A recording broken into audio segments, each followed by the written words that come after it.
Are you willing to remove your uterus? H. I already did. Excellent. We hire dedication, not distractions. In this world, capitalism has evolved beyond humanity. A futuristic society where people upgrade their bodies just to survive, where emotions are inefficiency, where biology is a weakness, where success demands sacrifice, where everything has a price, and corporate giants dominate the world. And into this ruthless system, our hero accidentally steps in. No money, no experience, no cybernetic upgrades, just a normal human, like a caterpillar lost in a hive of metal bees. Now the real question is, will he stay human or will he become just another machine? Everything starts in a chaotic situation. A man is shouting in extreme anger. What are you doing, man? He is not alone. Many people are screaming the same line. Their voices are filled with anger, fear, and confusion. In the middle of the street, high above the ground, a man is floating in the air. He is holding a long golden staff, looking almost like the reincarnation of the Monkey King. Rain is pouring heavily, but he doesn't move. In front of him stands a massive golden structure that rises straight into the clouds, touching the sky. It looks powerful, almost divine.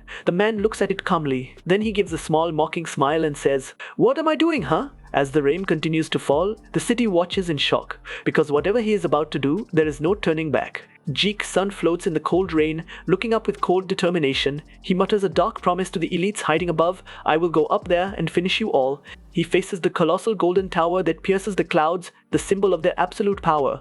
Gripping his staff, he challenges their arrogance directly. "If you still think we are just ants, that whenever you want, you can just sandwich us? If you think no one can challenge you, and no one can protest against you, then you are wrong." As he finishes speaking, his restraint snaps. The scene darkens and his eyes ignite, glowing a terrifying deep red in pure rage. He is ready to bring the tower down. Jake reveals his trump card. He isn't alone. Behind him, a massive army of clones emerges from the mist, their eyes glowing red just like his. They are his engineered heart and soul. He mocks the enemy's confidence. "You think you can stop me? But we are a whole army. How many hearts are you going to stop?" The battle begins instantly. Jeek leads the charge, flying straight towards the enemy with his army, shouting a command to his soldiers, "Don't be afraid, we are going to have the victory." Suddenly, a robot intercepts him, projecting a huge screen on its face. A desperate man on the screen screams at him, "Jeek-san, what are you doing, man? Don't you want your identity? Eternal youth? Money? Fame?" Jeek doesn't even hesitate. He has no mercy for their bribes. With a powerful swing, he smashes the robot into pieces with his golden staff, silencing the voice and destroying the screen instantly. But the rich elite are desperate. From the other robots and shattered screens, their voices still panic and beg him, "So then, what do you need? Just tell me." Jeek-san's patience is gone. Red thunder sparkles violently from his eyes, glowing with pure rage. He screams his final motivation to the world, "I want to see the real open sky. I am tired of seeing this human-made structure." He rises high above the neon lights of the rich people's city. Floating in the air with his golden staff, he unleashes a terrifying battle roar, signaling the start of the war. The intense battle rages on for days, shaking the very foundations of their world. But this story does not have a happy ending. We see the tragic aftermath. Jeek-san has failed to conquer the rich people's world. In a heartbreaking scene, his broken, defeated body lies limp in the palm of a giant stone hand. The rebellion is crushed. And this is the end of the story. Just kidding. The darkness fades and a distant memory begins to run. The date is February 2026. The scene shifts to a peaceful, messy bedroom. On the desk, there's a Nintendo Switch, a bag of chips, and a model robot. It's the sanctuary of a normal teenager. Our hero sits down, ready to start his game and relax. But suddenly, the room door bursts open. His mom stands there, looking angry. She scolds him immediately. "What are you doing? Can you not help me with some housework?" But then, his father steps in, calm and kind. He defends him. "No need. He already gave the exam called Gokao. Now take some rest. The breakfast is ready, so come eat first." It feels too perfect. Too normal. Our hero starts sweating heavily. Something is wrong. His heart races as he looks at them and asks in a trembling voice, "Where am I?" At that exact moment, the peaceful memory begins to crack. The reality shatters like broken glass. Desperate, he screams out to the fading images, "Mom, Dad!" He reaches his hand upward, trying to grab onto them, but they dissolve into fragments. Above him, in the ceiling of this collapsing dream, there is only a blinding white light. Our hero finds himself sitting up in a dark, cold, isolated room. The soft bed from his dream is gone, replaced by a hard slab. He looks around in total confusion, his mind still reeling from the vision of his parents. As he moves, his phone slips from his pocket and hits the metal floor. He picks it up, expecting to see a normal notification, but what he sees freezes his blood. The screen lights up with the date 2020. His eyes go wide in shock. 2020? He tries to process this. He clearly remembers the Gokao exam. That was supposed to be yesterday, back in 2025. But now the screen says it has been 5 years. It feels like God just reached down and stole 5 years of his life. He misses the Trump show, jokes apart. 2 hours pass in silence. Trying to keep his sanity, he lifts his phone to record a vlog, documenting his situation. He looks at the camera, then at the room. He realizes the entire area is made of strange, square metal plates. He isn't in a house. He isn't even in a normal building. He stares at the camera, terrified and confused. I remember the exam, and then nothing. Where am I? The vlog ends abruptly. The hero's face drops as his mobile battery flashes low and then black. It shuts down completely. He is furious. Of all the crucial moments to die, it happens now? He looks up, ready to curse God for his terrible luck, but the words get stuck in his throat. Above him, he sees a tunnel shaft, and a strange, ominous red aura is blowing from it. Fear kicks in, but curiosity makes him human. He jumps up, grabbing the tunnel bar, and pulls himself up into the darkness, still muttering curses about this wretched metal prison. He climbs into the upper room and finds the source of the light. It's a console with a glowing red switch. It's not a physical button, but a high-tech touchscreen showing a single, pulsating red spot. His inner Elon Musk fanboy wakes up. He knows it's dangerous, but he simply can't control his curious baby heart. His finger moves on its own. Beep! He taps the red button. Instantly, the entire space shakes violently. His eyes go wide in total shock. He realizes too late that he just pressed something he definitely shouldn't have. The room shakes violently, and suddenly, gravity vanishes. Our hero lifts off the floor, floating in mid-air along with the chips, the robot model, and his phone. He completely misinterprets the situation. He screams inside his head, "Is this it? Have I finally got superpowers? Have I been reincarnated into a cultivation world?" But suddenly, a heavy mechanical clank echoes. The massive airlock door slowly starts to slide open. Our hero floats toward it, expecting to see a magical realm or a spirit beast. Instead, he is exposed to the infinite darkness of space. Beneath him hangs the massive glowing blue sphere of planet Earth. He is shocked, but still just confused. He screams out, "What the hell is going on? It's been 5 years. Did Elon Musk seriously send all of humanity to space while I was asleep?" But then, he notices something. The view isn't stable. Real fear kicks in. Sweat starts pouring from his face instantly, like ice melting in a fart. He realizes he isn't just floating in space, he is falling. The entire space shuttle isn't orbiting, it is tilting downward, nose diving straight down to kiss the Earth's surface. The panic explodes. He flails helplessly in zero gravity, screaming his final regret. "I said I wanted to go back, but I never wanted to go back in this way." Jesus, desperate to survive, our hero frantically looks around the crashing shuttle. In the shadows, he spots a silhouette, a white humanoid robot standing motionless against the wall. His eyes light up. He rushes forward, thinking, "Thank God, God hasn't abandoned me yet." This robot must be the emergency pilot or a rescue unit. He frantically presses the power button to turn it on. Suddenly, the robot wakes up with a loud, energetic "You!" A massive holographic screen pops up in front of the hero's face. It's not a rescue mode, it's a commercial. The Tapai Intelligent Company welcome ad starts playing loudly. The cheerful voiceover lists the features. I can be your home chef, a tutor for your children. I can even scold people on your behalf. I will reserve seats, do your job, and even listen to your boss's lectures for you. I am basically your modern machine-made helper. The hero is in complete panic mode. The ship is literally falling out of the sky, and he is forced to watch an unskippable ad. He stands there, sweating and shaking, screaming internally, "Just shut up and save me." Finally, the advertisement ends. A cute digital emoji face pops up on the robot's visor. Innocent and oblivious to the death trap they are in, the robot asks the user for a simple request: "Please give this product a name." The situation outside is critical. The entire space shuttle is burning up, falling faster and faster. It seems almost too eager, too horny to kiss the Earth's surface. The fire outside grows more intense by the second. Inside, our hero loses it. He grabs the robot by the shoulders and shakes it violently, screaming his frustration. "Are you mental? We are in danger. This is pathetic."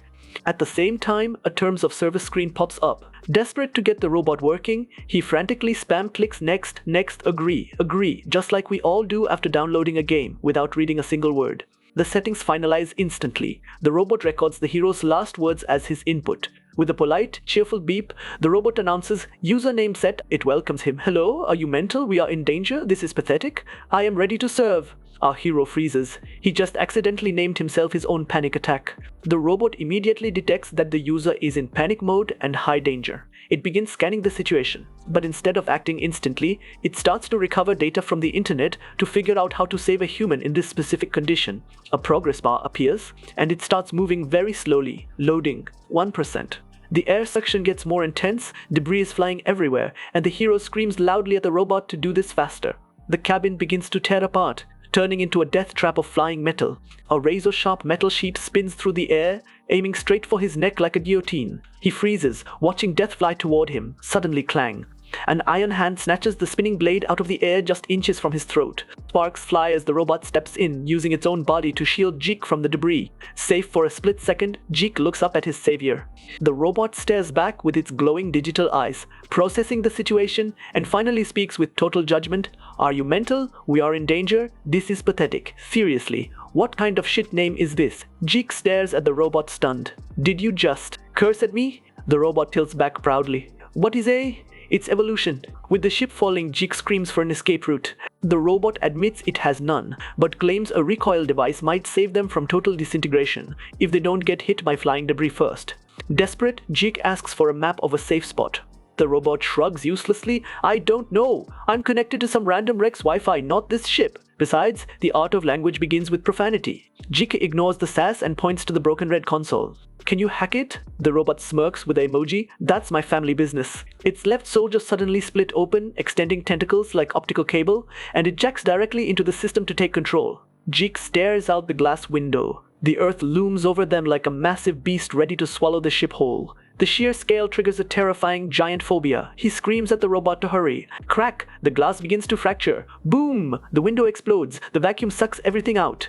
Jeek barely survives by clinging desperately to a window bar. He is in panic mode. Meanwhile, the robot ignores the chaos and violently kicks the screen to force the download. Give me the data. The oxygen level go down. Our hero slowly losing his consciousness. His hand. The cold of space bites deep. Jeek is shivering uncontrollably, his body stiffening from the freezing temperature. His hand become freeze, and then he loosed the grip. And at that very moment, the robot caught his hand and landed inside with his heavy body and said, map found, we have to go E4 area. In the other side, Jeek, floating upside down and pale, gives a weak thumbs up. The robot straightens him out, looking completely unimpressed. It's just one atmosphere of pressure.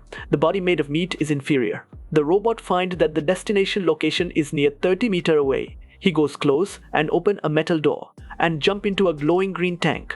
This gel provides oxygen and cushioning. It is the calculated best chance for survival. The room tilts violently, Jeek fully into the gel. It's a strange sensation. He can breathe the liquid. As the ship spins like a roller coaster, he realizes the truth. He is safe inside the tank. The robot hugs him tightly to ensure his safety. Darkness. A heartbeat pounds like a heavy drum. Jeek's survival instinct screams, I want to live! Splash! A hand bursts from the green gel. Jeek drags himself out of the wreckage, gasping for air. He kneels in the heavy mud, letting the rain wash over him. He is alive. He is back on Earth. Happy tears mix with the rain on his face. Thirsty, he opens his mouth to drink the falling water, but immediately spits it out. It tastes like metallic shit. He wipes his mouth and looks at the debris. He spots a white robot helmet lying alone in the mud. His heart breaks. He thinks his friend died saving him. Suddenly, a voice speaks from right behind his ear. The impact was huge. I had to replace some parts. Jump scare. Jeek spins around, terrified. The robot is standing there perfectly fine. To hide his tears and embarrassment, Jeek angrily kicks the debris away. You jerk! Don't sneak up on me. He quickly changes the subject. Since we are back, connect to the internet. Check the GPAs, where the hell are we? The robot reports the results confidently. Connected. But no police, no Tabai technology. It's like the company never existed. Then it drops the bombshell. Current year, 721. This is a massive gap from my factory date of 2146. Jeek freezes. His eyes squeeze shut in sheer horror. Huh? He stands alone in the rain, his mind breaking. Year 721's? But I was just in 2030. He stares at the ground, whispering into the void. Did I lose my memory? Or, what is happening? Then the robot says, if what you are saying is true, then the story will go something like this. You used to live in the 21st century, in 2025 to be exact. But for some unknown reason, you were frozen inside an ice chamber within 5 years. About 50 years after that, humanity mastered nuclear fusion, a method through which unlimited clean energy could be created. and that too without any pollution.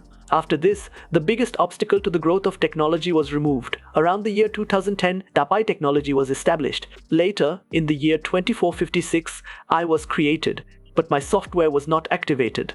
And based on the information I've gathered from the modern internet, something massive happened on October 23rd, 2457. All A robots suddenly went completely insane. They swore to wipe out humanity and started a brutal dance of death. After that, everyone started using nukes as if it were just a normal Happy New Year celebration. This war lasted for 200 years, and around 85% of the world's population was completely wiped out. They even destroyed the moon, and Earth's ecosystem was entirely devastated.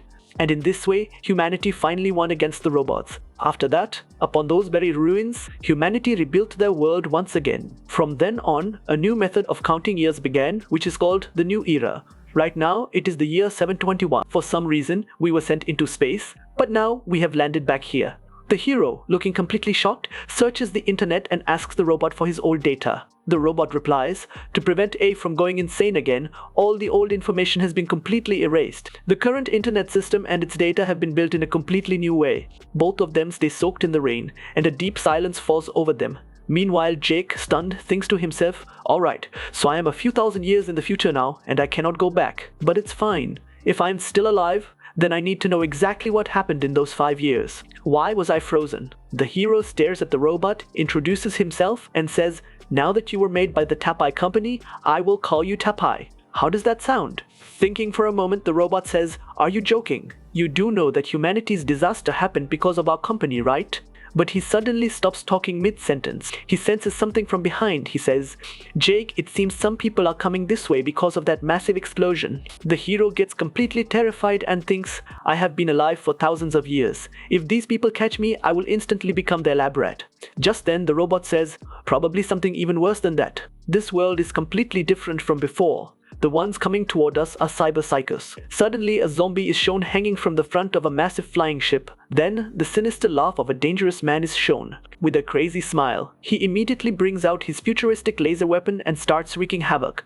The louder his laughter grows, the more massive the explosions become. Meanwhile, our hero and the robot are sitting beside a wall, trying to hide from them. The hero was confused as to why these people started causing such destruction the moment they arrived, and that too without any reason. Out there, people were shouting, boom, headshot, and killing cyborgs as if it wasn't real life, but a game of pub. The hero gives a smile and says, these people are truly insane. He had an advanced weapon in his hand, which he had picked up from the ruins below. He laughs and says, now you guys will lose, and that too at the hands of a newbie who is going to use a weapon for the very first time. Peeking from the side, he says, looks like there are a total of 2 teams here. And at the sound of his laughter, the fight between the 2 teams suddenly stops. Letting out a heavy breath, the hero says, these guys have very sharp senses. I can't launch my attack from here. Right now, he will have to do all the work. Suddenly, everyone hears something from behind. They all turn around to look. From there, Tapai comes charging in, firing 2 weapons and screaming loudly, exactly like a psycho. A scene from a little while ago is shown, where the hero explains to the robot that no weapon will cause much damage to his iron body. So, as Peter's grandfather said, with great power comes great responsibility. Now, you will have to instigate an even fiercer battle among those groups and lead them away from Jake, so that Jake can survive. The robot gets extremely angry, but he eventually agrees. And now, he was leading the rest of the people away from Jake. The hero becomes happy, their plan worked. But right then, he suddenly feels a sharp pain. Someone had actually attacked his belly with a sword. Jake, completely in shock, turns around. There was an invisible hand there, but immediately, a cyborg appears out of nowhere, forcefully pulling the blade out. Then, laughing, that cyborg glares at our boy. Cursing instantly, the hero starts attacking him. But a flash of blue light is shown, and in an instant, the weapon along with Jake's hand is cut into pieces. The hero becomes terrified. His eyes widen in fear as he sees death right in front of his eyes. Meanwhile, when that cyber gangster attacks with his sword, his blade strikes the ground. Seeing this, he gets a little surprised and looks to the side. Taipa had actually saved Jake, and he immediately charges his weapon. But the gangster dodges everything and with a smile begins to disappear from there once again. Then Taipa grabs the hero and makes a run for it. The rain poured down on the ruined battlefield. Jake lay in the mud, his vision blurring. Tapai's mechanical eye glowed bright in the dark. The robot scanned Jake quickly. Warning, Tapai said, his voice calm but urgent. Hypovolemic shock detected, critical blood loss. I will save you, the robot promised. Tapai's metal fingers moved with incredible speed. Sparks flew as he sealed the wound on Jake's arm. But you need blood immediately. The robot scanned the area. His gaze locked onto a fallen enemy soldier nearby. Match found. Tapai knelt beside the soldier to start the transfusion. Suddenly, the soldier's eyes flew open. He coughed, realizing what was happening. Wait! The soldier gasped, terrified. I'm not dead yet. I'm still alive. Tapai did not hesitate. He did not even pause. The robot raised his heavy metal fist and smashed it down on the soldier's head. Crush! Silence returned to the battlefield. He is officially dead now, Tapai stated. Jake's remaining eye went wide with horror. Ah? Before he could scream, Tapai injected the stimulants. Jake's body jerked upright with a loud gasp, the chemicals flooding his heart to keep him alive. We have to move, Tapai urged, pulling Jake to his feet. The rain hissed as it hit the muddy ground. This is toxic acid rain. Without anti-infection medicine, your wounds will kill you. Jake stumbled, clutching his injured shoulder. As they turned to leave, Jake stopped. His eyes locked onto a fallen soldier lying face down in the mud. It wasn't the body that caught his attention, but the arm attached to it, a heavy golden mechanical prosthetic gleaming in the dark. A crazy, desperate idea sparked in his mind. Tapai, Jake said, pointing at the corpse. Can you take that arm, install it on me? Tapai froze. The robot's optical sensor flashed a warning red. Warning, Tapai said, his voice grave. Installing a mismatched second-hand prosthetic is extremely dangerous. It causes cognitive bias and emotional instability. It ultimately leads to total mental breakdown cyberpsychosis. You will lose your humanity, the robot added. Jake stared at the golden limb, his eyes burning with determination. I don't care. Survival is the only thing that matters right now. He looked at Tapai. Just do it. Tapai paused for a second, processing the command.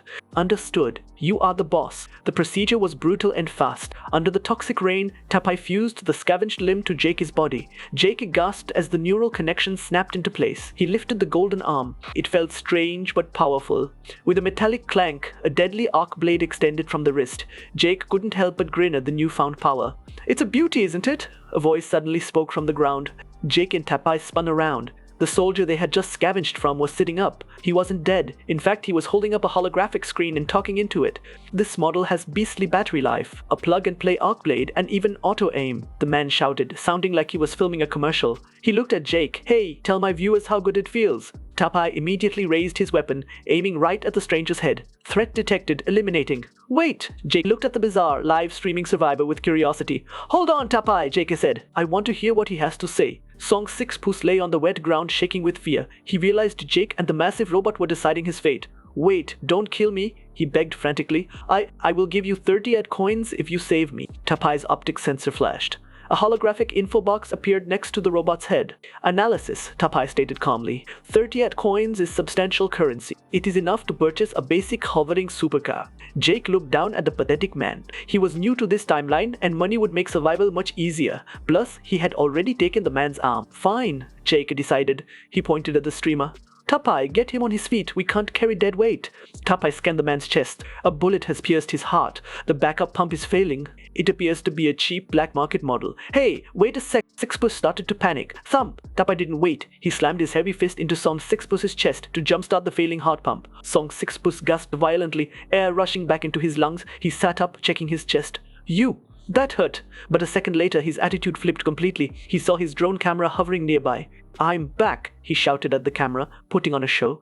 I literally just returned from the dead. The stream continues, baby. Jakey watched in utter disbelief. This guy almost died 2 seconds ago, and now he's entertaining an audience? Hey, Gold Tooth, Jake interrupted. Do you know a bald man? He has an inverted cross tattoo on his neck and can turn invisible. Song 6 Puss glanced at the chat room scrolling rapidly in the air. Hang on, let me check with the chat, he said. He squinted at the text. Okay, my viewers say his name is Chloe. He is a small-time boss in the Satan gang. He uses military-grade mimicry camouflage. Suddenly, a bright flashy notification exploded on the holographic screen. Whoop! Song 6 Puss's face lit up with joy. Thank you for the rocket gift. Chloe, Jake stopped dead. Wait, why is our enemy sending you a gift? Jake muttered, staring at the notification in confusion. Suddenly, Tapai's sensor screamed a warning. The robot looked up sharply, his mechanical eyes flashing red. Warning! High energy reaction detected directly above us. Vertical distance 500 meters. Tapai announced urgent stats. Impact in 3 seconds. Wait, that's not a virtual gift, it's a real rocket. Boom! The missile slammed into the earth with a deafening roar. The ground shook violently. Mud and debris exploded outward, knocking everyone back. Jake curled up, shielding his head from the shockwave.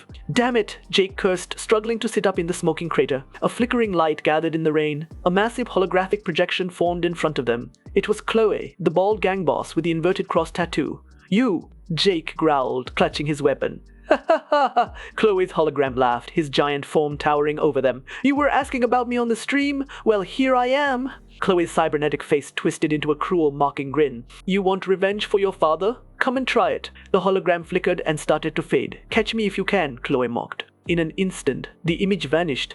Jake spun around, his eyes darting through the storm, trying to find the real enemy. Where did he go? The rain fell hard, washing over the ruins. Jake stood perfectly still, his eyes scanning every drop. He knew Chloe was out there, somewhere, hiding in plain sight. Watch the water, Jake told himself. Look for the ripple. Suddenly, the rain shifted.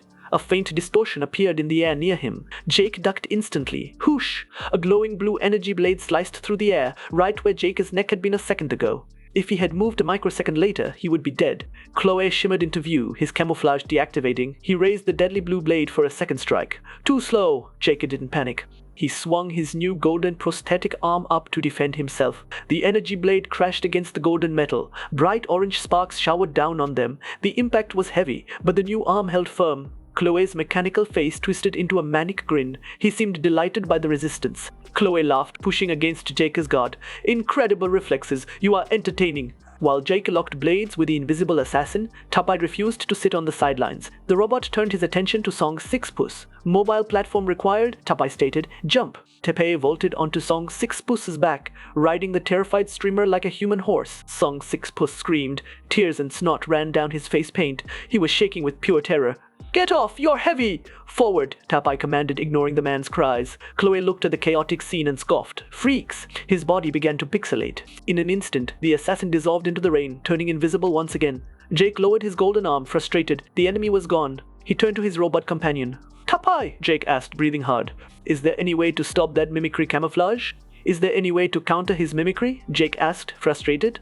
Tapai struck a cute pose, tilting his head. I possess thermal imaging modules. I can see his heat signature clearly. Jake's eye twitched. He looked at the robot in disbelief. Why? Why didn't you mention that sooner? You did not ask, Tapai replied simply. The robot raised a finger, pointing at a seemingly empty spot in the rain. Target located. Direction 2 o'clock. Distance 12 meters. Jake didn't ask any more questions. He trusted the machine. He spun around instantly, raising his weapon. He unloaded the clip into the empty air. Suddenly, sparks flew. Blood splashed against the invisible wall. Chloe's camouflage shattered like broken glass. The assassin materialized, stumbling back. His face was twisted in pure shock. For the first time, the invisible ghost was vulnerable. Now! Initiating aerial assault, Tapai announced. The robot leaped high into the air, but he wasn't alone. He was clutching Song 6 Puss by the collar, using the terrified streamer as a living weapon. Wah! Song 6 Puss shrieked, flailing his limbs as he plummeted towards Chloe. You have zero honor. This is dirty fighting. You cheat! Tapai ignored the complaints. The robot's single eye glowed with ruthless intensity. Go to hell, Tapai said coldly. Tapai unleashed a devastating energy beam from his chest, raining destruction down on the exposed assassin. The explosion swallowed Chloe, tearing up the ground and filling the air with smoke and debris. As the dust settled, a figure remained standing. Chloe's armor was shredded. Half of his face had been blown away, revealing the terrifying metal skull and glowing red eye beneath his skin. But he wasn't falling. He was smiling. A twisted, confident grin spread across his ruined face. Hey! Chloe stared at them, his voice dripping with malice. Do you really think I only had this much ability? The blue energy in his chest core began to glow brighter and brighter, humming with a dangerous sound. He mocked. Taste this, Chloe shouted. Electromagnetic pulse? A massive wave of blue electricity exploded from his body. The shock wave swept across the entire battlefield instantly. Tapai froze mid-step. His eye went dark and sparks flew from his metal joints as his systems crashed. He collapsed heavily into the mud. Nearby, Song 6 Puss screamed as his cheap black market implants short-circuited. He fell to the ground, paralyzed and twitching. Chloe threw his head back and laughed maniacally, standing triumphantly in the crackling energy. Ha ha ha ha! My military-grade EMP turns everything to scrap metal, he gloated. You are all finished. Chloe's laughter cut off instantly. He looked down, his eyes wide with utter disbelief. A golden blade was buried deep in his chest, piercing right through his central core. He looked up slowly. Standing right in front of him, completely unaffected by the EMP blast, was Jake. The hero held the blade steady, his expression cold and dead. Impossible.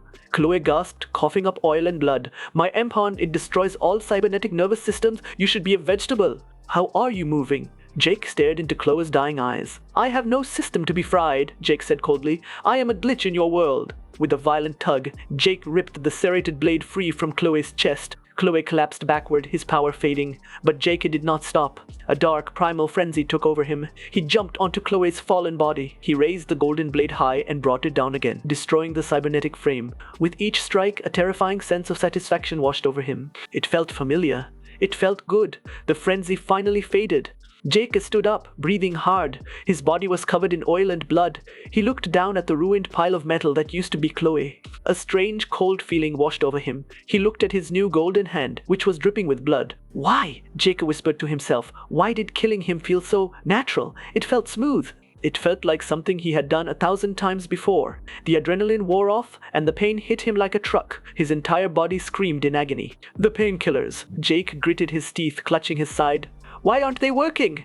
Tapai walked up through the rain. Tapai stated calmly. The painkillers are not to blame. Your body has simply reached its absolute limit. You have taken too much damage. Suddenly, a cheerful voice broke the grim silence. I'm back, guys. Song 6 Puss jumped in front of his floating drone camera. I literally died for a bit there, but I'm fine now. The streamer shouted to his viewers. My heart got pierced, but look, I survived. The stream continues. He pointed at his chest proudly. By the way, these prosthetics are amazing. Use my code for a discount. Jake and Tapai stared at him in absolute bewilderment. This man had almost died seconds ago, and he was already selling products. Turn it off, Jake ordered, his voice low and dangerous. Song 6 Puss blinked. He looked at Jake's scary expression and shrugged. Okay, chill. He tapped a button and the holographic screen vanished, but the brief moment of calm was shattered instantly. A deafening noise tore through the sky above them. Jake looked up in alarm, his eyes widening. What now? The deafening roar from above grew louder, vibrating in their chests. Suddenly, blinding white spotlights cut through the dark rain, turning the night into day. Jake squinted, shielding his eyes against the glare. What? A colossal shadow descended from the clouds, blotting out the sky. It was a massive corporate warship, its hull bristling with heavy weaponry and surveillance tech. A mechanical, amplified voice boomed across the entire sector, shaking the ground. Attention! This area is now designated as Gearfang Technology Company Resource Territory. All scavengers are identified as illegal intruders. Jake watched in shock as swarms of combat drones detached from the ship, descending like a plague of locusts. You have 60 seconds to evacuate. Failure to comply will result in immediate execution under the self-defense protocol.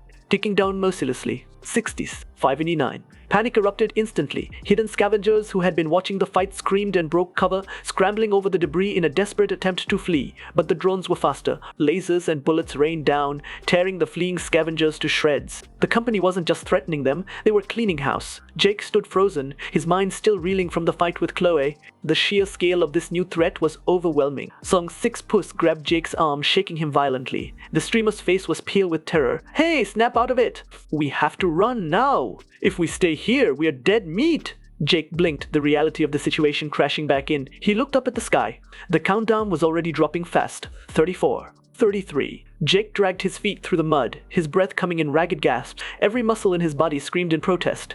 He was completely drained, his injuries finally catching up to him. He couldn't take another step. 2. The massive holographic timer in the sky dropped relentlessly. Jake stumbled and fell to his knees. He looked up, his vision blurring as the red numbers sealed his fate.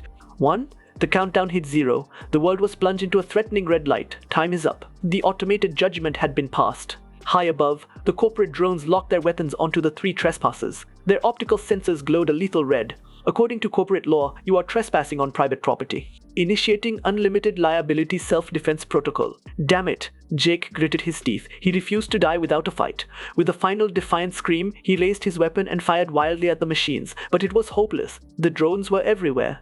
Tapai's screen flashed a grim statistic, survival rate 0%. The cannons charged up, ready to turn them into dust. Suddenly, a voice screamed out, cutting through the noise of the rain and machines. I have money! Jake's eyes snapped open. Song 6 Puss stood fearlessly in front of the entire drone swarm. He wasn't holding a weapon. He was holding up a glowing credit card, thrusting it towards the sky like a shield. The drones instantly froze. The charging sounds of the cannons powered down. One drone descended smoothly, hovering in front of the streamer. Beep! A red laser scanned the card in Song 6 Puss's hand. Transaction successful. Kill order cancelled. The robotic voice became polite. Please leave the area within the stipulated time. Song 6 Puss wiped the sweat from his forehead, flipping his hair back with an arrogant smirk. I always have to be the hero. He turned to the others, waving his hand urgently. Hurry up! I only bought us 3 minutes of immunity. Jake stared at him, completely unable to process what had just happened. Threat was just gone? Giving them money works? Jake asked in disbelief. He looked around at the smoking bodies of the other scavengers who had been mercilessly gunned down just moments ago. Then why didn't the drones spare them? Song 6 glanced back coldly as he started to run. Because they don't have money. Jake stood frozen for a second, the horrifying truth crashing down on him. He looked at the fallen bodies one last time before forcing his legs to move. In this world, if you don't have money, you deserve to die. Jake stepped over a mangled corpse, his boots sinking into the bloody mud. The brutal logic of this new world hit him like a physical blow. A wave of fury and disgust washed over him. He clenched his fist, cursing the cruel reality he found himself in. He was overcome with rage at this dystopian nightmare. But as his fury spent itself, a single thought echoed in his mind. At least for now, we have escaped. The moment of silence was short-lived. We are live again. Song 6 Puss immediately turned his holographic stream back on. He hyped up the thrilling battle for his audience, acting as if he hadn't just been terrified. That was close, guys, but man, I had to spend so much money just now. Please, send some tips to help me recover the cost. Jake couldn't take it anymore. Jake demanded, "Why the hell didn't you just call for a medic earlier if you have so much money?" Song 6 Puss looked completely dumbfounded for a second. He pointed at the smoking battlefield around them. "Are you stupid?" Song asked. "We were smack in the middle of a massive firefight. Not a single damn Cerberus would be crazy enough to fly in and bag our corpses." As a massive medical transport ship descended from the dark sky, its engines humming, Song 6 Puss explained the final harsh lesson of this world. "Treatment centers are businesses designed to make a profit, not to save lives," Song said coldly. "They would never take on a losing venture like flying into a war zone." Jake's vision began to fade as the adrenaline wore off. The last thing he saw was the sterile white ceiling of a surgical room. Masked figures with glowing green visors looked down at him. "Area secure," one of the figures announced in a robotic voice. "Rescue commencing." He had escaped the gang and the drones only to end up on the operating table of another corporation. "Main body." The robotic voice drifted through the static. "Vital signs. Normal." Jake's eyes snapped open. He was lying on a sterile medical bed. A small medical robot with a glowing green screen for a face hovered over him. "Where am I?" Jake gasped. He looked at his hands. The pain was gone. The massive dose of adrenaline and drugs had stitched his wounds together in seconds. He was completely healed. "You're awake?" Jake looked to the side. Song 6 Puss was sitting in a chair nearby, calmly smoking a cigar. Song 6 Puss asked, exhaling smoke. "I paid for the most expensive premium package just to heal us both." Jake didn't answer. He turned to look out the ship's window. Outside, the dark, rainy sky rushed past them. "Where is this ride taking us?" Jake asked. Song 6 Puss took another drag from his cigar. "We are heading straight for the metropolis." Jake stared at the holographic map hovering in the cabin. A thick red line cut across the terrain labeled Lethal Nuclear Radiation Zone. His eyes went wide. "What? Are we going to cross the radiation zone on foot?" Song 6 Puss, lounging in his seat with a cigar, looked at Jake with a mix of amusement and suspicion. "What kind of isolated cave did you crawl out of?" Song asked. "You don't know anything about the geography?" He waved his hand, dismissing the thought. "Forget it.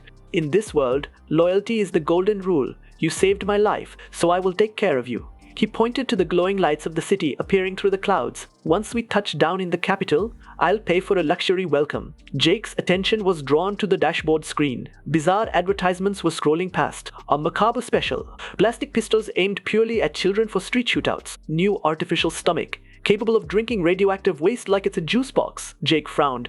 "This civilization is insane." "Tapai," he whispered to the robot. "Dig up some hidden information on this so-called metropolis."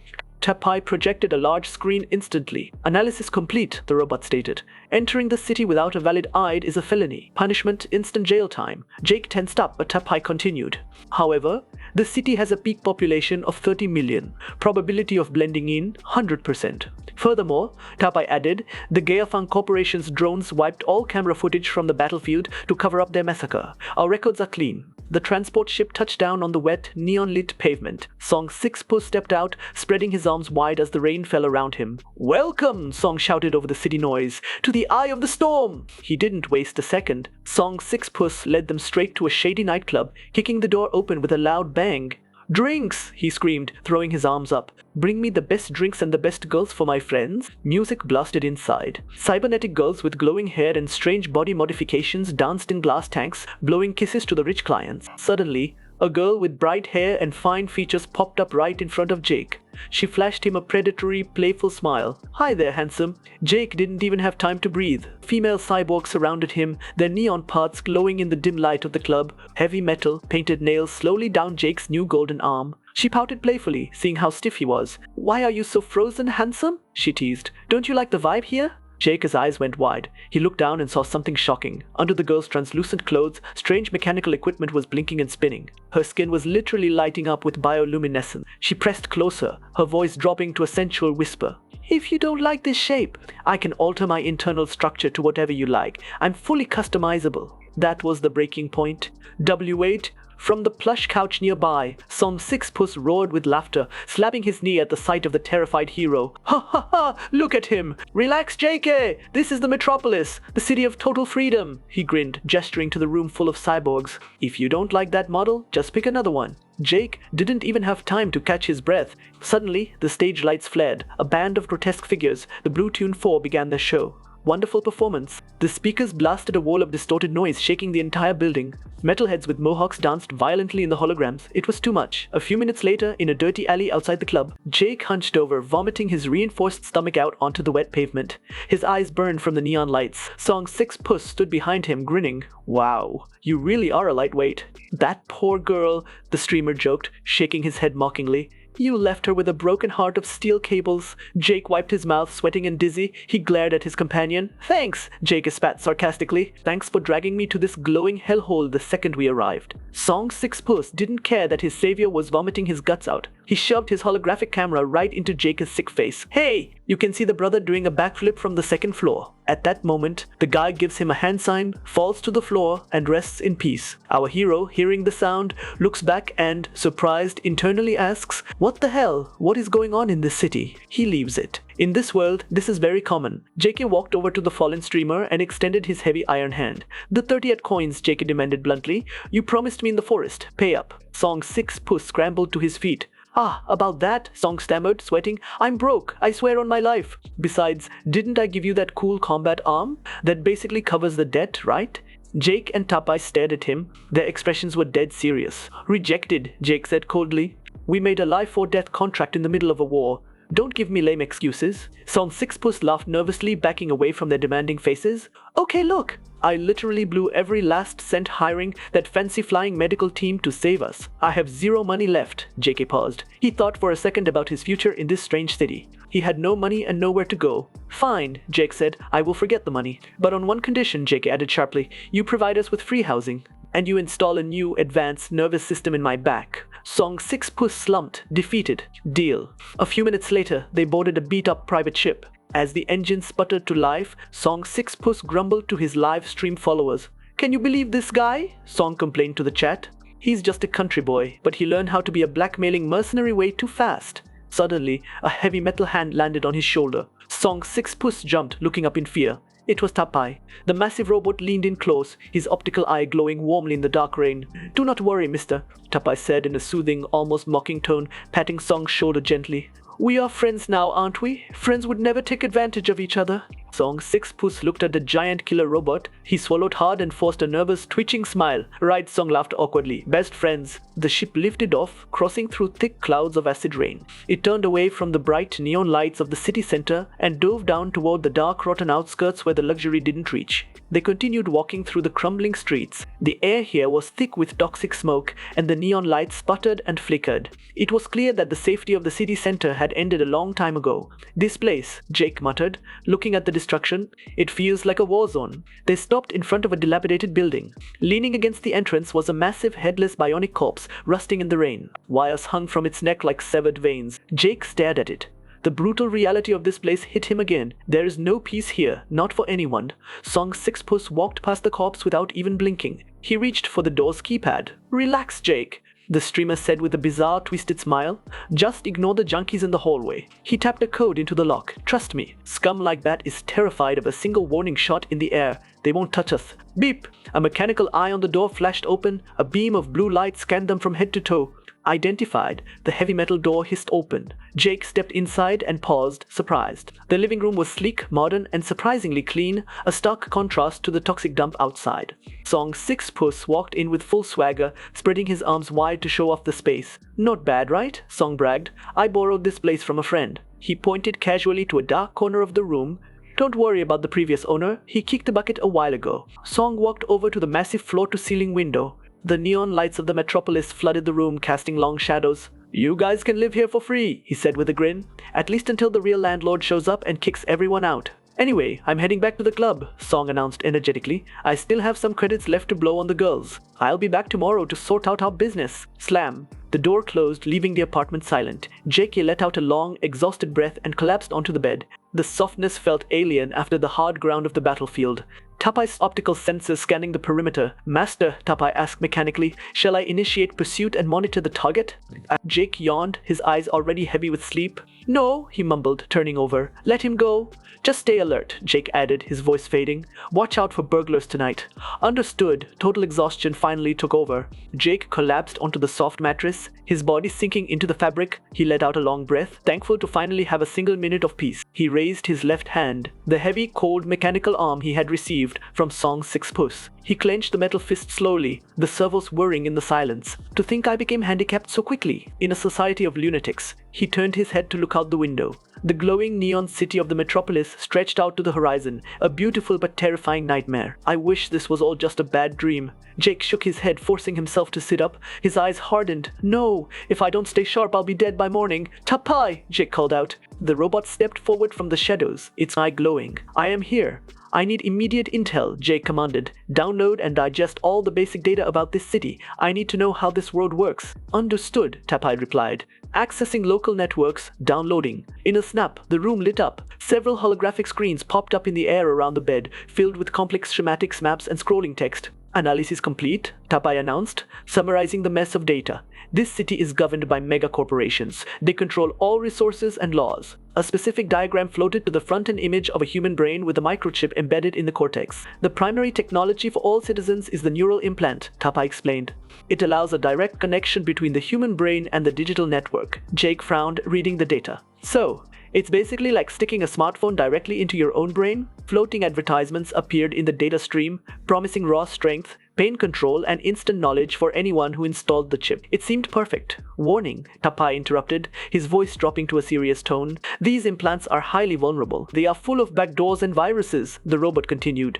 A skilled hacker can bypass the firewalls and override the user's consciousness. They can turn you into a cybernetic zombie. Jake froze. A cold sweat broke out on his forehead. He looked at the hologram, then down at his own organic body. The heavy doubt hit him hard. If I don't get this implant, I am just a useless analog man in a digital world. But if I do, am I just handing someone else the keys to my soul? Rain lashed against the window all night. By morning, he looked like a walking corpse. Jake lay awake, staring at the ceiling, completely exhausted.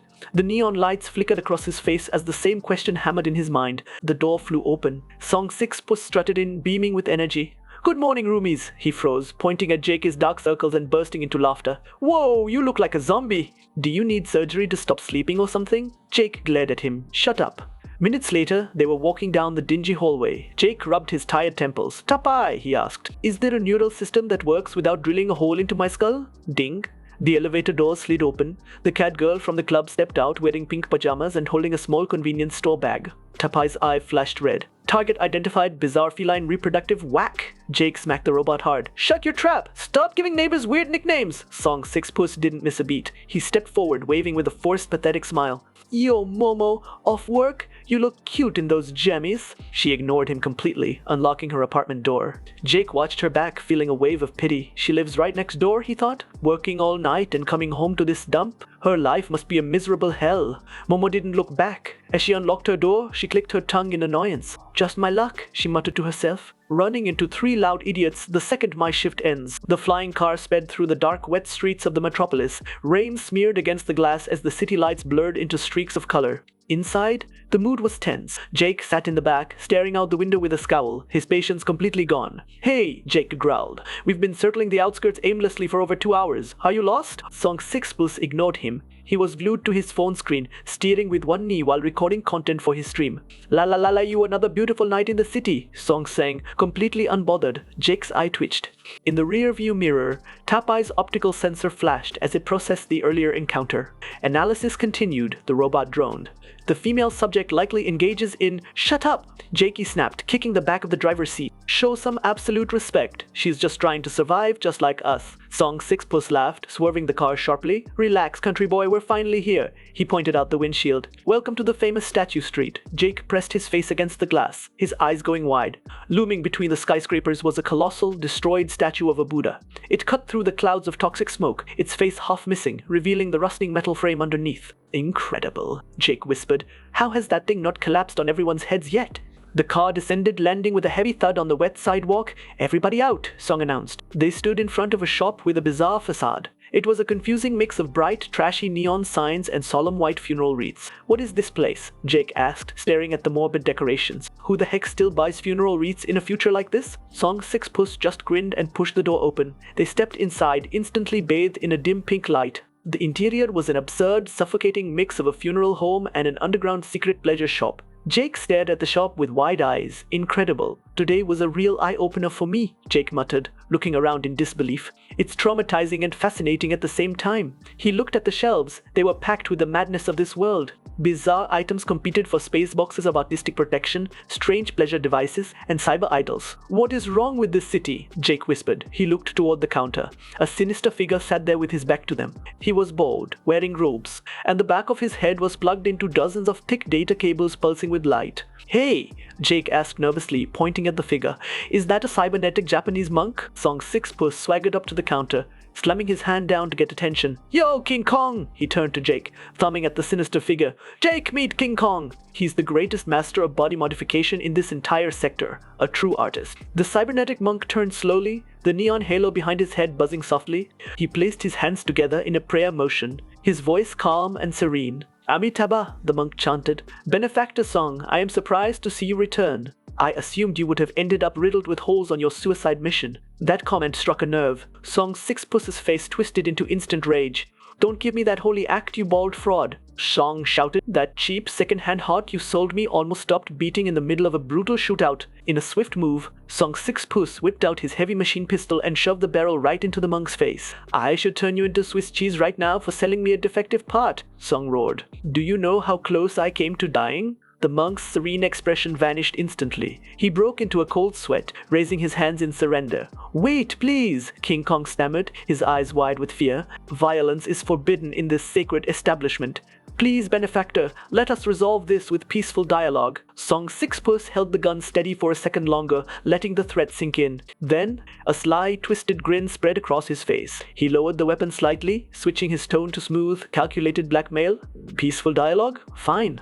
Then you're going to give my partner here a top-tier neural system," Song demanded coldly. "And you're going to do it for free. Consider it an apology for almost killing me." With no way out, King Kong raised his hands in surrender, sweat glistening on his forehead. "Very well," the monk sighed. "Please, follow me to the back." King Kong led Jake and Tapai through a hidden door and down a narrow, dimly lit staircase. They stepped into the underground lab, and the lights flickered on, revealing a stock of cutting-edge, war-grade technology lining the walls. Jake looked around, impressed. "This isn't just a junk shop, this is a respectable arsenal." King Kong walked to a secure cabinet and pulled out a small, glowing chip. "This is the Arhat Type 3, the monk explained, holding it up, an advanced model. It comes with an automatic translator fused into the cortex and weapon link capabilities. It will even display the enemy's ammo count directly on your retina." "Install the most expensive one," Jake jumped. Song 6 Puss had appeared out of nowhere right behind them, grinning manically. "Give him the heavy armored chip for free." Jake stared at the chip, then looked at the monk seriously. "Is there a way to use that thing on the outside of my head? Like a flash drive?" King Kong and Song 6 Puss froze. They stared at him in complete shock. "What?" Song asked. "Why would you avoid a simple brain surgery?" Jake's mind raced. He couldn't tell them he was terrified. "My head glitches," Jake lied, pointing a thumb at Tapai. "My friend here turned into a robot because of a system error. I don't want to risk it. External parts are easier to throw away if they malfunction," he added, trying to keep a straight face. Internally, however, his thoughts were dark. "In my era, I heard stories about hackers stopping people's pacemakers to kill them. If they can hack a heart, surely they can infiltrate a brain chip. I won't let anyone hack my soul." King Kong narrowed his eyes, clearly suspicious of the clumsy lie. "A glitch," the monk hummed. He raised his mechanical hand, and the fingers split open, revealing spinning drills and long, sharp needles. "If the system is damaged, perhaps I should open your cranial casing right now and fix it by force?" "No!" Jake scrambled back in terror, shielding his head. Get those scissor hands away from my face. I told you, I want the external drive. Song 6 Puss scratched his chin, looking puzzled. That's weird. I didn't hear your head glitching at all last night. Guess why? Jake snapped at him, sweat pouring down his face. Maybe because you were too busy passing out? King Kong sighed, retracting his needles. Very well, if you insist on being difficult. He turned and began rummaging through the dusty shelves of the storeroom. Jake let out a long breath, clutching his chest. Oh, thank God, he thought, trembling slightly. I managed to avoid becoming a guinea pig for this slaughterhouse monk. Found it, King Kong announced. He pulled out a pair of sleek, high-tech yellow visor goggles. This is an external sensory link, the monk explained, handing it over. Jake hesitated, then slid the visor over his eyes. The lens lit up instantly. A stream of digital data flooded his vision, slightly distorting the edges of the room with a golden hue. Song 6 Puss leaned in, looking at the glowing accessory. Fancy, how does it feel, new toy? It's strange, Jake muttered, reaching up to touch the frame. How do I control this? It reads your cortical waves externally, King Kong explained calmly. It allows you to access the network and interface with weapons, but unlike the implant, it cannot regulate your hormones or emotions. A floating subtitle window popped up in the center of Jake's vision. System linked. Jake focused his mind on the box. Close. Blink. The subtitle vanished instantly. It works, Jake whispered, a grin forming behind the mask. I can control it with just a simple thought. King Kong crossed his arms, the cables pulsing behind his head. A word of warning, since your data is stored locally on that external device, if you lose those glasses, you lose everything. Your account, your money, your identity. Jake adjusted the yellow frames on his nose. The world around him was now overlaid with streams of digital data. I'll take the risk, Jake said, shrugging. Having a chip stuck inside your skull doesn't stop someone from ripping it out by force, does it? Song 6 Puss burst out laughing. You're sharper than you look, kid. That's exactly how the black market survives, recycling parts straight from other people's heads. Jake felt a wave of disgust. He flashed back to the headless corpse rusting outside their apartment building. I've already seen that atrocity with my own eyes. Ding! Suddenly, a notification popped up in the center of his vision. Friend request received. User Song 6 Puss, add me. Song grinned, pointing at his own face. We are brothers in arms now, right? Accept it. The hero obviously accepts it and says, yes, we are bros from now on. Sometime later, the mercenary turned and waved. Alright, I'm out. I'll see you guys on the next mission. Jake stood frozen in the middle of the sidewalk. Master? Tapai asked, tilting his metal head. What is the problem all of a sudden? Before his eyes, a red warning screen flashed relentlessly in his new digital vision. Friend request, unknown user. Jake broke into a cold sweat. Who? He whispered, looking around frantically. Who could possibly know me in this gigantic city? Far away, hidden deep in the shadows of the rainy alley, a sinister figure watched them. A pair of glowing eyes fixed on Jake, tracking his every move. It's an ambush, Jacob panicked, waving his hands at the air. It has to be a trap. Tapai stared at him, his mechanical eyes spinning with judgment. You are being a coward, Master. It is a simple virtual notification. It's not cowardice, it's caution. Jake snapped, wiping rain from his face. We just blew up a forest and wiped out a corporate army. We definitely drew attention. He tapped the side of his glasses urgently. I need to be sure. I'm checking the news to see if we're wanted criminals. He commanded the system to open the local news feed. But instantly, a giant red holographic lock slammed shut in his face. Access denied, insufficient funds. Please subscribe to Premium News to read this article. Jake froze in complete disbelief. His jaw dropped. He ground his teeth in pure rage. Slowly, he sank to his knees on the wet pavement, clutching his head and screaming at the sky. You have to pay just to read the news? Tapai looked down at him, mocking the situation. Welcome to the metropolis, Master. Capitalism rules here. They charge for everything. Desperate Jake grabbed the robot's leg. Tapai, you're an advanced A. Hack a bank. Transfer us some money right now. Impossible, Tapai replied flatly. I do not know the programming language for financial encryption. Then learn it, Jake yelled. You're a computer. Just download a tutorial. I cannot, Tapai shot back, crossing his metal arms. My processor is outdated, and my RAM is insufficient. If you want me to learn how to code, you need to buy me a new CPU and memory expansion. In short, the robot added, I need money. To learn how to steal money. I am not becoming a bloodthirsty mercenary. Jake shouted over the roar of the thunder. I'm going to find a normal, honest job. He marched through the storm, Tapai clanking heavily behind him. They stopped in front of a gloomy, imposing building. A holographic job board flickered in the rain. Hiring now, administrative assistant, requirements, 56 hours week. Minimally modified, brain preferred. Jake's eyes lit up. This is it. 56 hours is a lot, but I can handle it. And I have 0 brain mods. It's perfect. He turned to the robot, grinning. Tapai, you wait outside. I'm going in to secure our dinner money. Jake stepped into the human resources office. The air conditioning was cool and quiet, a stark contrast to the chaos outside. He sat on a comfortable couch, looking at the other candidates. They were dressed in suits, reading digital tablets. Finally, Jake sighed with relief. Civilized people, no guns, no cybermonks, just a normal corporate environment. Next, a female recruiter in a sharp business suit and a high-tech visor stepped out. Her voice was cold and professional. Candidate 42, a shy girl with purple hair, stood up nervously. She smoothed her skirt and raised her hand. Yes, that's me. The recruiter looked down at her tablet, then back at the girl. She didn't even blink. Are you willing to have your uterus removed for this position? The recruiter asked bluntly.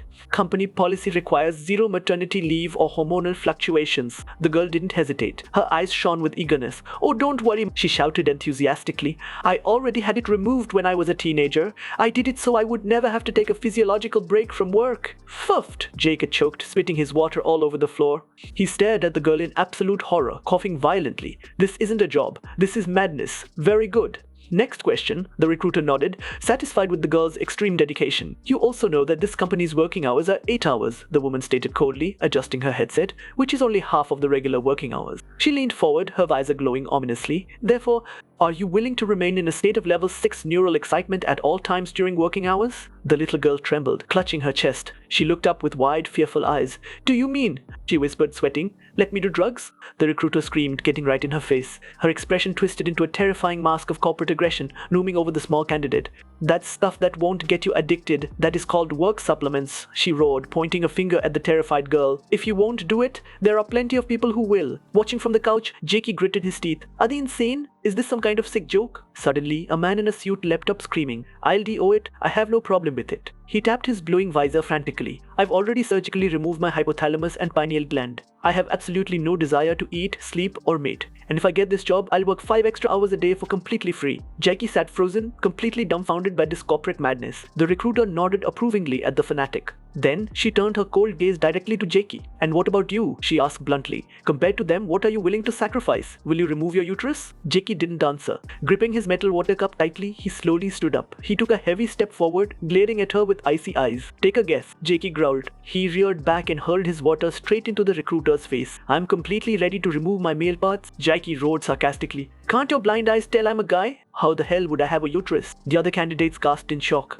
The recruiter didn't even flinch. Calmly wiping her high-tech visor, she asked, My apologies. Then, are you ready to say goodbye to your private parts for the company? Behind her, massive corporate bodyguards stepped out of the shadows, cracking their knuckles. Jackie didn't back down. Eyes flashing with pure rage, he lunged forward with his bionic fist. Let me rip your tongue out first. A chaotic brawl erupted inside the office. Sometime later, Jackie walked through the toxic rain of the metropolis with the pie. That's enough for today, Jackie sighed, wiping sweat from his face. Let's go home. He shook his head, exhausted by the city's madness. These normal 9-to-5 jobs are even more insane than songs expose. These capitalists haven't left humans as humans anymore. This place is pure hell. As they walked down the dark street, a blinding pink neon sign cut through the rain. They stopped and looked up. They were standing right in front of the 6-9 Club, the exact same shady nightclub they had visited when they first arrived. Jackie stopped in his tracks. Huddled against the cold, dirty wall was the little purple-haired girl from the interview. Her small body trembled violently in the rain. Jackie looked away, gritting his teeth. I've already been through hell today, he thought, forcing himself to walk past her. My own situation is a disaster. How can I possibly worry about someone else? He took a few steps, but his conscience stopped him dead. Empathy was the only thing keeping him human in this city. With a heavy sigh, he turned around and gently touched her shoulder. The girl gasped, flinching slightly. She looked up and Jackie saw that she was crying.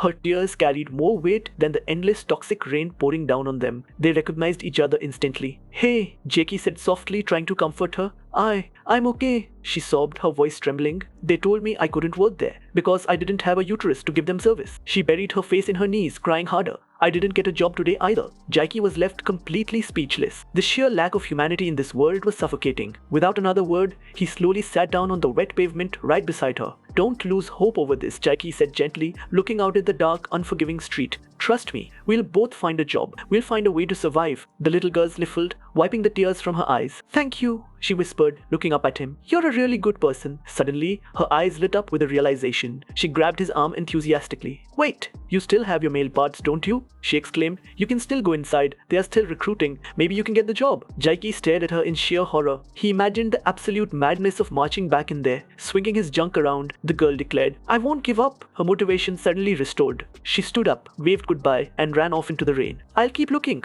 Tapai turned his glowing eye toward Jackie, pointing at the glowing neon sign. Well, are you going to go inside for the interview? Hell no, Jackie screamed. Let's just go home. Sometime later, back in their dark, dingy apartment, Jackie swung the refrigerator door open. It was completely empty, not a single scrap of food inside. His stomach growled fiercely, twisting with intense hunger. Defeated, he walked over to the sink, hoping to at least fill his stomach with tap water. He turned the handle. Nothing came out. Instead, a holographic notification flashed above the sink. Sufficient balance. This capitalist hell is getting way too relatable. Suddenly, a bright, cheerful system screen popped up directly in his digital vision. Sir, do you need money? Apply for an interest-free mortgage loan today. You can use anything as collateral. Yes, anything. For example, your kidneys. Block those loan ads. Jackie ordered his system. His stomach growled and a sudden warm memory flashed through his mind. He remembered sitting at the kitchen table while his mom brought out fresh, delicious dumplings, cake, and other food just for him. Disappointed and exhausted by reality, Jackie sat down heavily on the sofa. He cursed his miserable situation internally, tears welling up in his eyes. If only this was all just a bad dream. How good would that be? He whispered. Suddenly, an incoming call from Song 6 was flashed across his eyeglass screen. Jackie answered it immediately. On the screen, the skull-faced mercenary looked extremely excited. Got a job yet? Song asked with a wide grin. Jackie instantly got angry. Give me back my 30 coins, he yelled. Song ignored the demand. Tapai told me you're desperately looking for work, the deadbeat laughed.